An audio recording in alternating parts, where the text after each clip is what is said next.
અને સૌપ્રથમ વાત કરીએ એક મહત્વના સમાચારની જે મળી રહ્યા છે જૂનાગઢથી।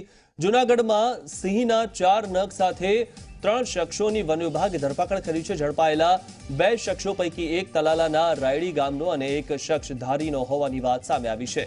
ભાવનગરના મહુવાના ગુંદરણ ગામના વ્યક્તિને 2 નખની ડિલિવરી આપવા જતો શખ્સ ઝડપાયો છે। ભાવનગર વન વિભાગે ગોઠવેલા છટકામાં 2 શખ્સ આ બાદ ફસાયા હતા। બીજી બાજુ ભાવનગર વન વિભાગે વેટરનરી અને એફએસએલ દ્વારા સિંહના નખ અસલી હોવાની પુષ્ટિ કરી છે। આરોપીઓ પાસે હજુ 8 નખ હોવાની કબૂલાત થઈ છે, જેને પગલે હવે તપાસનો ધમધમાટ શરૂ થયો છે। હજુ વધુ માહિતી મેળવીએ અમારા સંવાદદાતા હનીફ ખોખર પાસેથી। હનીફ, જે રીતે આ સિંહના નખ મળી આવ્યા છે અને તે અસલી હોવાની પુષ્ટિ પણ થઈ ગઈ છે, આ લોકો આ નખ ક્યાંથી લાવ્યા હતા? જી મિથુન, આ જે નખ અત્યારે જે ઝડપાયા છે એ વન વિભાગે ભાવનગરની જે વન વિભાગ છે એમના છે ડીસીએફ ડોક્ટર સંદીપ કુમાર, એમના માર્ગદર્શનથી આખી જે ટીમે એક ઓપરેશન કર્યું।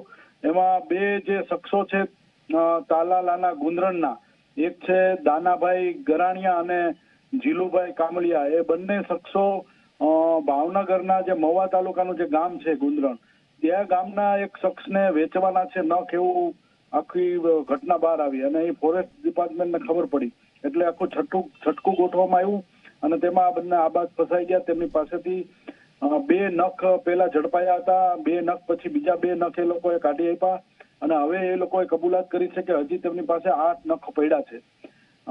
જે આરોપીઓ ઝડપાયા છે એ લોકો એવું કહે છે કે આ જે દીપડાના નખ છે અને આજથી 5 વર્ષ પહેલા જે પાણિયા સેન્ચુરી છે એ પાણિયા સેન્ચુરી પાસેથી એક મૃત દીપડા તેમણે લીધા હોવાની વાત કરી હતી, પરંતુ હવે ફોરેસ્ટ ડિપાર્ટમેન્ટ છે એફએસએલ અને વેટરનરી અને નિષ્ણાંતોની સલાહ લઈ અને આગળ વધી રહી છે।